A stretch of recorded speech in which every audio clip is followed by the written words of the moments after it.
نبينا ومرشدنا ومولانا محمد أرسله بالحق بشيرا ونذيرا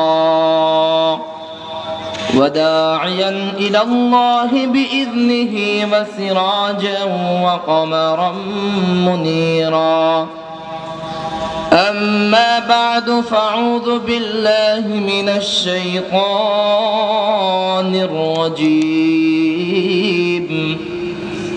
بسم الله الرحمن الرحيم ويل لكل همزة لمزة الذي جمع مالا وعدده وقال رسول الله صلى الله عليه وسلم المسلم من سلم المسلمون من لسانه ويده وقال رسول الله صلى الله عليه وسلم الغيبة أشد من الزنا وقال يا شاد حبيبي إن الله وملائكته يصلون على النبي يا أيها الذين آمنوا صلوا عليه وسلموا تسليما درود إبراهيم بري اللهم صل على محمد وعلى آل محمد كما صليت على إبراهيم وعلى آل إبراهيم إنك حميد مجيد اللهم بارك على محمد وعلى آل محمد كما باركت على إبراهيم وعلى آل إبراهيم إنك حميد مجيد रुखसार से बुरका का जरा पर्दा उठा दो रुखसार से बुरका का जरा पर्दा उठा दो लिल्लाहि मुझे हुस्न खुदा दाद दिखा दो लिल्लाहि मुझे हुस्न खुदा दाद दिखा दो ऐ बहर करम सदक हुस्न इब्न अली का ऐ बहर करम सदक हुस्न इब्न अली का पियास मुझे शरबत दीदार पिला दो पियास मुझे शरबत दीदार पिला दो बलग अल-उला बिकमालिह कशफ अद-दुजा बिजमालिह पिछन देख सामने আসেন সামনে আগে আসেন حسنة جميع خصاله صلوا عليه وآله سلموا يا قوم بل صلوا على صدر الأمين مصطفى ما جاء إلا رحمة للعالمين الحمد لله দারুন নাজাত হিফজুল কোরআন মাদ্রাসা এলাকার যুব সমাজের উদ্যোগে আয়োজিত 27তম বার্ষিক ওয়াজ মাহফিলের সম্মানিত সভাপতি দূর দূরান্ত থেকে আগত উলামায়ে আজম এখানে প্রধান বক্তা হিসেবে মূল্যবান নসিহত পেশ করবেন। আমাদেরই গর্ব, আমাদেরই আশপাশের লোক, ভালো একজন দ্বীনী খিদমত করনেওয়ালা আলহাজ জনাব হযরত মাওলানা মনিরুজ্জামান সাহেব, আল্লাহ তাআলা তার নেক হায়াত দারাজ করুক, আমলে বরকত দান করুক। জোরে বলেন আমিন। আল্লাহ তাআলা আমাদেরকে এই দিনে মজলিসে এসে কোরআন ও হাদিস থেকে কিছু কথা বলবার এবং শুনবার তৌফিক দান করছেন। সেজন্য আমরা খুশি না বেজার? তাহলে একবার দিল খুলে, অন্তর খুলে, জবান খুলে ঈমানের দীপ্ত আওয়াজ নিয়ে জোরে সোরে বলুন তো আলহামদুলিল্লাহ। ঈমানের আওয়াজ এমন আসতে হয় না, ঈমানের আওয়াজ তো হইতে হবে গৌরগোবিন্দকে, যেমন শাহজালাল ইয়ামানী রাদিয়াল্লাহু তাআলা আনহুর আযানের ধ্বনির মতন, ঠিক কিনা বলুন?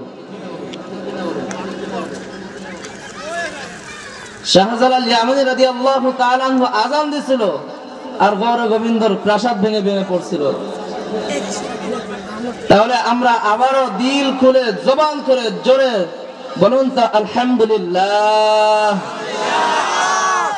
এখন সবসময় আমার তো তালে তাল দিবেন, ইনশাআল্লাহ দিবেন তো? আমি আপনাদের সম্মুখে কোরআনুল কারীমের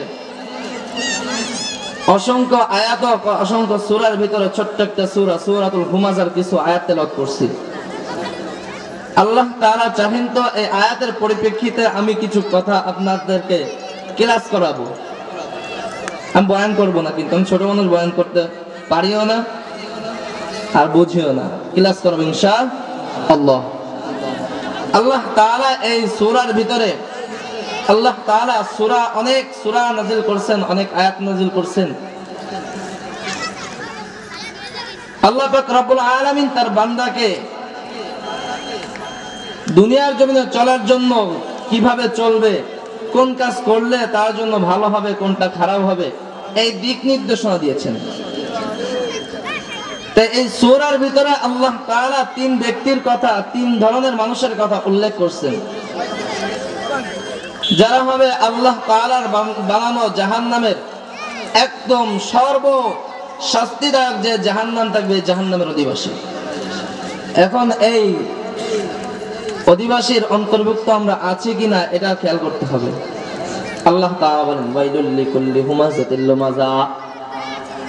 হুমাযা আর লুমাযা, একটা হচ্ছে প্রকাশ্যে গীবাতকারী আর একটা হলো গোপনে গীবাতকারী।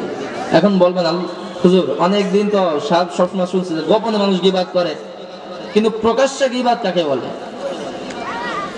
প্রকাশ্যে গীবাত হলো মানুষকে কষ্ট দেওয়ার জন্য, হেয় প্রতিপন্ন করার জন্য, মানুষের ভিতরে কালারিং করার জন্য যে কথাগুলো আমরা বলে থাকি, বলি না এমন কথা? যেমন আমি একটু টাকাওয়ালা, সম্পদওয়ালা,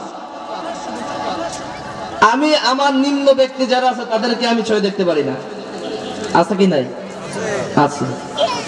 আমি একটু আমার ধন সম্পদ বেশি, তা আমি যে গ্রামের মানুষ, আমি ছোটখাটো মানুষ, ভ্যান চালাই, মাটি কেটে খাই, আমাকে সে ভালো চোখে দেখে না, মানুষের ভিতরে আমাকে কি করে? ছোট করে।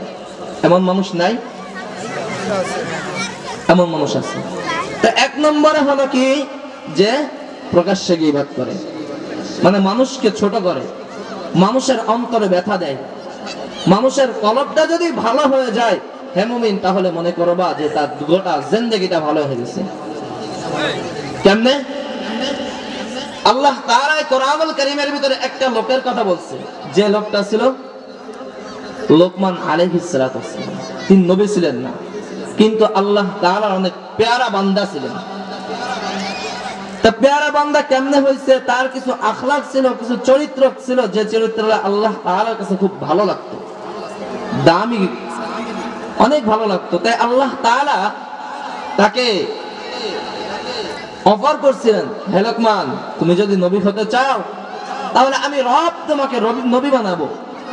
আর লোকমান, তুমি যদি হিকমত ওয়ালা হতে চাও, জ্ঞানী হতে চাও, তুমি যদি জ্ঞানের ভান্ডার পেতে চাও, তাহলে তুমি আমাকে বলো, আমি তোমাকে জ্ঞানী করে দেব। তো লোকমান হাকিম বলতেছে, আল্লাহ তুমি যদি আমাকে নবী বানাইতে, তাহলে আমার জন্মসূত্রে আমাকে নবী বানাইতে। আর নবী হওয়াটা অনেক দায়িত্বের বিষয়, যে দায়িত্বটা আমি লোকমান পালন করার মতন ক্ষমতা আমার নাই। তুমি আমাকে হিকমত দাও, জ্ঞান দাও, আমি জ্ঞানের দ্বারা কি করব? মানুষকে দ্বীনের দাওয়াত দিব। আল্লাহ তাআলা লোকমান হাকিমকে কেমন জ্ঞান দান করছিলেন? যে লোকমান ছিল একটা গোলাম, কালো গোলাম। কেমন কালো? কালো হলো তার মনটা ছিল সাদা, ভালো। কেমন কালো ছিল? পৃথিবীর বুকে আল্লাহ তাআলা তিনজন ব্যক্তিকে সবথেকে কালো হিসেবে বানাইছে। কয়জন? জোরে বলেন, কয়জন? তিনজন। একজন হলেন লোকমান হাকিম, আরেকজন হলেন হাবশী গোলাম বেলাল রাদিয়াল্লাহু তাআলা আনহু, আরেকজন হলো হযরত আবু বকর সিদ্দিক রাদিয়াল্লাহু তাআলা আনহুর একটা গোলাম। তা কেমন হিকমত দান করছিল আল্লাহ তাআলা। লোকমান হাকিমের মুনিব একদিন ডাক দিয়ে বলতেছে, ও লোকমান, তোমাকে নাকি আল্লাহ তাআলা অনেক হিকমত দিয়েছে, অনেক জ্ঞান দান করছে। লোকমান, তোমাকে আমি একটু যাচাই করতে চাই, একটু পরীক্ষা করতে চাই, দেখি তুমি কেমনে এত জ্ঞানী হইছো। দুনিয়ার মুসলমান, দুনিয়ার ইমানদার ভাই, লোকমান হাকিমের মুনিব ডাক দিয়ে বলছে, লোকমান, আমার যে বকরির পাল আছে লোকমান রে,